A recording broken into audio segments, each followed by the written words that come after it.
সূরাতুত তাওবা 128 নম্বর আয়াতে কারিমা তেলাওয়াত করেছি। উক্ত আয়াতে কারিমার আলোকে আল্লাহ রাসূল সাল্লাল্লাহু আলাইহি ওয়াসাল্লামের চরিত্র সংক্রান্ত বিষয় আমরা আলোচনা শুরু করতে যাচ্ছি। আল্লাহ রাসূল সাল্লাল্লাহু আলাইহি ওয়াসাল্লাম তিনি ছিলেন সর্বোত্তম চরিত্রের অধিকারী একজন মানুষ, বলেন সুবহানাল্লাহ, যার চরিত্রের সাথে পৃথিবীর কারো কোনো তুলনা হয় না। কি হয় না? তুলনা হয় না। তবে মাঝে মধ্যে দেখা যায় যে অনেক ক্ষেত্রে রাসূল আকরাম সাল্লাল্লাহু আলাইহি সাল্লামের চরিত্রটাকে আমরা ফুলের সাথে তুলনা করি। কিসের সাথে? ফুলের সাথে। যে বিশ্বনবীর চরিত্র ফুলের মতো পবিত্র। আমি মনে করি এটা ভুল। এটা কি ভুল? তার কারণ আল্লাহ রাসূল সাল্লাল্লাহু আলাইহি সাল্লামের চরিত্র পৃথিবীর কারোর সাথে তুলনা করা চলবে না, বরং বলতে হবে বিশ্বনবীর চরিত্র ফুলের চেয়েও পবিত্র। বিশ্বনবীর কি চরিত্র? ফুলের চেয়েও পবিত্র। সেই মহামানব আশরাফুল আম্বিয়া সাইয়্যিদুল মুরসালিন খাতামান নবিয়্যিন রাহমাতাল লিল আলামিন, তার চরিত্র এমন ছিল আল্লাহ পাক রব্বুল আলামিন সে বিষয়টিকে কোরআনুল কারীমের মধ্যে তুলে ধরেছেন। ওয়া ইন্নাকা লাআলা খুলুকিন আযীম। আল্লাহ পাক রব্বুল আলামিন বিশ্বনবীর চরিত্র এটা যে সবচাইতে মহান চরিত্র, এ কথাই আল্লাহ পাক রব্বুল আলামিন উক্ত আয়াতে কারিমার মধ্যে কি করেছেন? তুলে ধরেছেন। তারপরে আল্লাহ পাক রব্বুল আলামিন বলেছেন, লাকাদ জাআকুম রাসূলুম মিন আনফুসিকুম আজিজুন আলাইহি মা আনিতুম হারিস। আল্লাহ পাক রব্বুল আলামিন বলতেছেন যে তোমাদের মাঝে আমি এমন একজন রাসূল, এমন একজন নবী পাঠিয়েছি, প্রেরণ করেছি। সম্মানিত উপস্থিতি, আল্লাহ পাক রব্বুল আলামিন বলেন, মা আনিতুম হারিসুন আলাইকুম বিল মুমিনিনা রাউফুর রহিম। আল্লাহ পাক বলেন তোমাদেরকে যা কষ্ট দেয় সেই বিষয়গুলো কি তিনি কষ্ট পান। আবার আল্লাহ পাক রব্বুল আলামিন বলেন বিল মুমিনিনা রাউফুর রহিম, আর তিনি তোমাদের জন্য মঙ্গলকামী। কি কামী? মঙ্গলকামী এবং মুমিনদের প্রতি দয়াদ্র ও দয়ালু। মুমিনদের প্রতি দয়াদ্র এবং দয়ালু আপনার আমার নবী বিশ্বনবী মুহাম্মদুর রাসূলুল্লাহ সাল্লাল্লাহু আলাইহি ওয়াসাল্লাম। সম্মানিত উপস্থিতি, আল্লাহ রাসূল সাল্লাল্লাহু আলাইহি ওয়াসাল্লাম আমাদের প্রতি, মুমিনদের প্রতি, যারা মুমিন মুসলমান তাদের প্রতি কি দয়ালু, তাদের প্রতি দয়ালু দয়াদ্র। তিনি তাদের প্রতি কি ক্ষমার দৃষ্টিতে, ক্ষমার সুন্দর দৃষ্টিতে তিনি কি দেখেন। কেউ তাকে কষ্ট দিলে তিনি কি করতেন না? সঙ্গে সঙ্গে এটার কোনো প্রতিবাদ করতেন না, প্রতিশোধ নিতেন না। তিনি কি করতেন? ধৈর্য ধারণ করতেন। কি করতেন?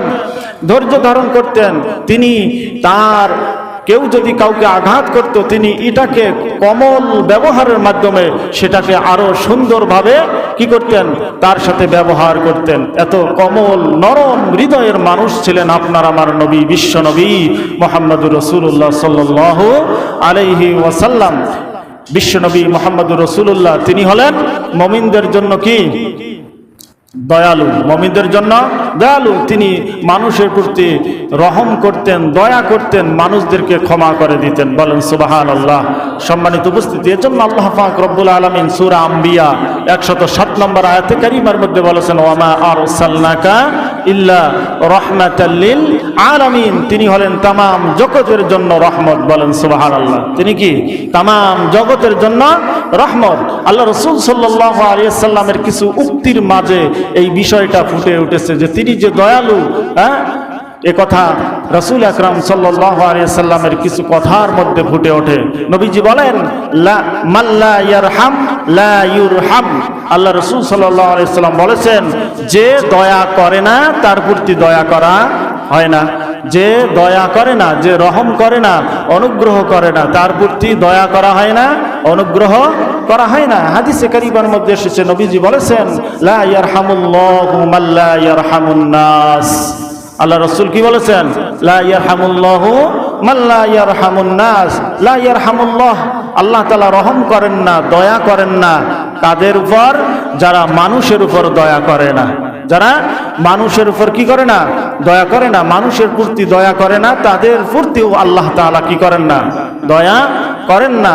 এই গুণ আল্লাহ রাসূলের ভেতরে থাকাটা সমীচীন নয় যে তিনি মানুষের প্রতি দয়া করবেন না আর আল্লাহ তার প্রতি দয়া করবেন না। এটা কি থাকা সম্ভব? কোনোদিনও নয়। এজন্য আল্লাহ রাসূল সাল্লাল্লাহু আলাইহি সাল্লাম তিনি দয়ালু ছিলেন, তিনি মানুষের প্রতি সহানুভূতিশীল ছিলেন, তিনি মানুষদেরকে ক্ষমা করে দিতেন। সম্মানিত উপস্থিতি, আমরা যদি একটা ঘটনা বলি সংক্ষিপ্তভাবে, ঘটনাটা বর্ণিত হয়েছে, রিওয়ায়াত এসেছে এভাবে,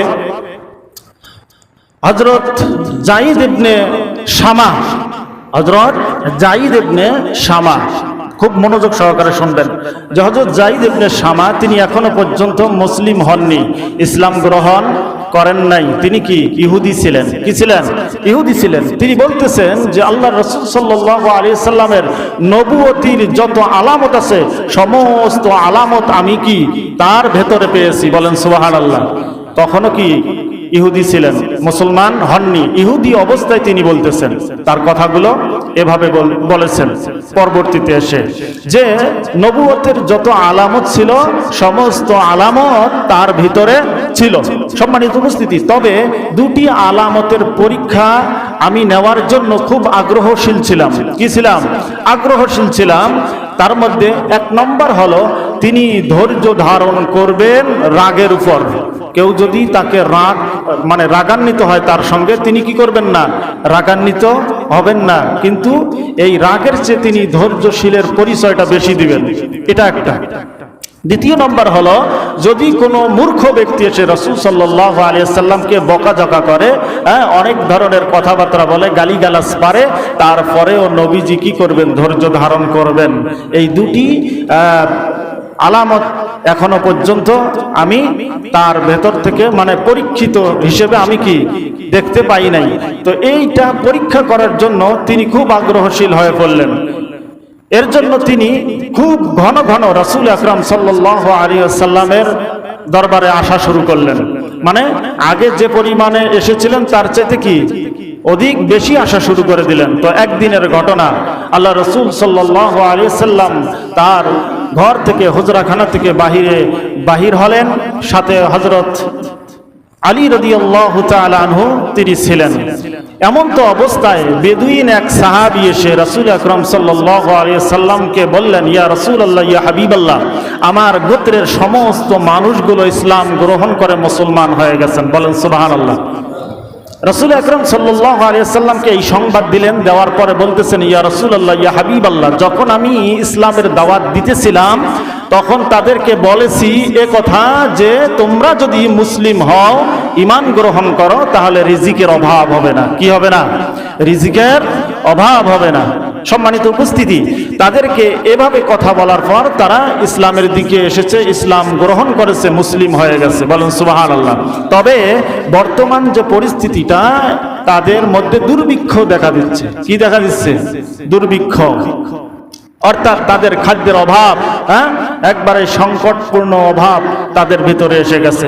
তো ওই বেদুইন সাহাবী নবীজিকে বলতেছেন, ইয়া রাসূলুল্লাহ, ইয়া হাবিবাল্লাহ, আমি যেহেতু বলেছি ইসলাম গ্রহণ করলে রিজিকের অভাব হবে না, এখন রিজিকের অভাব হচ্ছে, আমার মনে ভয় হচ্ছে তারা কখন না জানি ইসলাম পরিত্যাগ করে আবার পূর্বের অবস্থানে ফিরে যায়। তার কারণ বলা হয়েছিল ইসলাম গ্রহণ করলে রিজিক বাড়বে, এখন তো রিজিকের সংকট হয়ে গেছে। যাদের